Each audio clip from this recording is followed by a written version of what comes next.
যে পহেলা বৈশাখের প্রধান উপকরণ বেপর্দা নারী। রাস্তাঘাটে যদি বেপর্দা নারী না বাইরিত, পহেলা বৈশাখ বাংলার জমিনে পালন হইতো না। কে যাইবে পালন করত? প্রধান উপকরণই তো নাই। আপনাদের কারণে আজকে জাঁকজমক ভাবে পহেলা বৈশাখ এইভাবে উদযাপিত হচ্ছে। আপনারা হলেন পহেলা বৈশাখ পালনের প্রধান উপকরণ। সহিহ বুখারী মুসলিম শরীফে এসেছে, রাসূল সাল্লাল্লাহু আলাইহি সাল্লাম বলেছেন, ইত্তালাতু ফিন নার ফারাআইতু আকসারা আহলিয়ান নিসা। আমি জাহান্নামের দিকে তাকাইলাম, দেখলাম জাহান্নামের অধিকাংশ অধিবাসী হচ্ছে নারী। আল্লাহর নবী বলেছে, আমি জাহান্নামের দিকে তাকাইলাম, দেখলাম জাহান্নামের অধিকাংশ অধিবাসী হচ্ছে নারী। সহিহ মুসলিম শরীফে এসেছে, রাসূল সাল্লাল্লাহু আলাইহি সাল্লাম বলেছেন, সিনফান মিন আহলিন নার লাম আরাহুমা কাওমুন।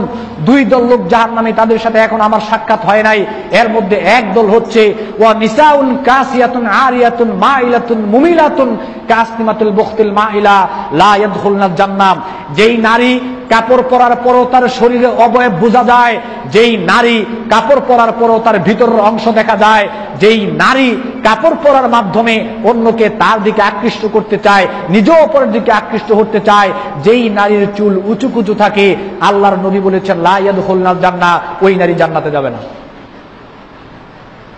মহিলারা যারা রয়েছেন, রাসূল সাল্লাল্লাহু আলাইহি ওয়াসাল্লাম বলেছেন বেপর্দা নারী জান্নাতে যাবে না। হাদিস মুসলিম শরীফের। বেপর্দা নারী জান্নাতে যাবে না তো যাবেই না। ওয়ালা ইয়াজিদনা রিহাহা ওয়া ইন্না রিহাহা লা ইউজাদু মিন মাসিরাতিন কাযা ওয়া কাযা। বেপর্দা নারী জান্নাতে যাবে না তো যাবেই না, এমনকি বেপর্দা নারী জান্নাতের ঘ্রাণও পাবে না, অথচ জান্নাতের ঘ্রাণ অনেক দূর থেকে পাওয়া যায়। বেপর্দা নারী যতই সালাত আদায় করুক, বেপর্দা নারী যতই সিয়াম পালন করুক, বেপর্দা নারী যতই তাহাজ্জুদের সালাত আদায় করুক, বেপর্দা নারী যতই জুমার সালাত আদায় করুক না কেন, একজন নারী যদি সালাত আদায় না করে, নারী নিজে ক্ষতিগ্রস্ত হবে। একটা নারী যদি সিয়াম পালন না করে, নারী নিজে ক্ষতিগ্রস্ত হবে। নারী যদি ছোটখাটো ইবাদত যাই রয়েছে ওইগুলো যদি নারী না করে, নারী নিজে ক্ষতিগ্রস্ত হবে। কিন্তু পর্দা না করলে, নারী পর্দা না করার কারণে গোটা জাতি ক্ষতিগ্রস্ত হবে। এই দায়ভার নারীকে নিতে হবে। আপনি পর্দা না করার কারণে একটা যুবকের মাথা খারাপ হয়েছে। যতগুলো যুবক আপনার চেহারা দেখে, আপনার মেয়ের চেহারা দেখে খারাপ কাজে লিপ্ত হবে, ততগুলো যুবকের গুনার ভার আপনার এবং আপনার মেয়েকে নিতেই হবে। হাদিস বুখারী মুসলিমের। আল্লাহর নবী বলেছেন, ওয়া মানিফতাদা বিদআতান দালালাতান লা ইয়ারদাহুল্লাহু কানা আলাইহি মিনাল ইসমি লা ইয়ানকুসু যালিক মিন আসামিহিম শাইআ। কেউ যদি কাউকে কোনো পাপ কাজের দিকে আহ্বান করে, ওই পাপ কাজ করার কারণে সে যতটুকু গুনাহ পাইলো, আপনি কেন তাকে পাপ কাজের দিকে ডাকলেন, তার সমান সমান গুনাহ আপনার আমলনামায় লেখা হবে। বেপর্দায় আপনি ঘোরাফেরা করার কারণে আপনার চেহারা দেখে, আপনার মেয়ের চেহারা দেখে যারা পাপে লিপ্ত হবে, তাদের গুনার ভাগীদার আপনার এবং আপনার মেয়েকে হতেই হবে। মুসনাদে আহমদে এসেছে, রাসূল সাল্লাল্লাহু আলাইহি ওয়াসাল্লাম বলেছেন, সালাসাতুন কাদ হারামাল্লাহু আলাইহিমুল জান্নাহ মুদবিনুল খামরি ওয়াল আক ওয়াদ দায়ুস আল্লাযী ইউকিরু ফি আহলিল খাবাস। তিন শ্রেণীর মানুষের জন্য জান্নাত হারাম। রাসূল সাল্লাল্লাহু আলাইহি ওয়াসাল্লাম বলেছেন, তিন শ্রেণীর মানুষের জন্য জান্নাত হারাম। তিন শ্রেণীর মানুষের জন্য জান্নাত হারাম। এক শ্রেণীর মানুষ হলো যারা সর্বদা মদ পান করে, তাদের জন্য জান্নাত হারাম। আরেক শ্রেণীর লোক হলো যেই সকল সন্তান পিতামাতার সাথে সম্পর্ক ভালো না, পিতামাতার সাথে খারাপ আচরণ করে, বেয়াদবি করে, তাদের জন্য জান্নাত হারাম।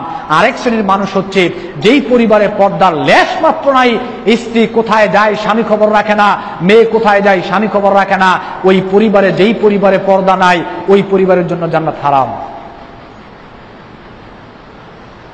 আপনার মেয়ে কোথায় যায় আপনি খবর রাখেন না, আপনার স্ত্রী কোথায় যায় আপনি খবর রাখেন না, আপনি দায়ুস, আপনার জন্য জান্নাত হারাম। মুসনাদে আহমদের হাদিস, হাদিস সহিহ। রাসূল সাল্লাল্লাহু আলাইহি ওয়াসাল্লাম আপনাকে লক্ষ্য করে এই কথাই বলেছেন। ছেলে কোথায় যায় কি করে, মেয়ে কলেজে গিয়ে কোথায় যায় কি করে, স্কুলে গিয়ে কি করে না করে, এই খবর গার্জিয়ানকে রাখতেই হবে। আপনার অসচেতনতার কারণে আপনার মেয়ে ধ্বংসের পথে চলে গিয়েছে, আপনার ছেলে ধ্বংসের পথে চলে গিয়েছে। অনুরোধ করে বলে গেলাম, একদিন আপনার ছেলের পিছনে আপনি যান। অনুরোধ করে বলে গেলাম, একদিন আপনার মেয়ের পিছনে আপনি যান। আপনার মেয়ে কোথায় যায় কি করে আপনি একটু খেয়াল করবেন। লজ্জা থাকা দরকার আমাদের গার্জিয়ানদের, লজ্জা থাকা দরকার আমাদের পিতামাতার। আমার সামনে আমার মেয়ে কিভাবে একটা জামা পরে রাস্তায় বের হয়, লজ্জা করেন আমাদের? আমার সামনে আমার মেয়ে কিভাবে একটা জামা পরে বের হয় বোরকা ছাড়া? মানুষের হিংস্র দৃষ্টি আপনার মেয়ের দিকে পড়বে, আমার মেয়ের দিকে পড়বে, এটা কি আপনার মনেই হয় না?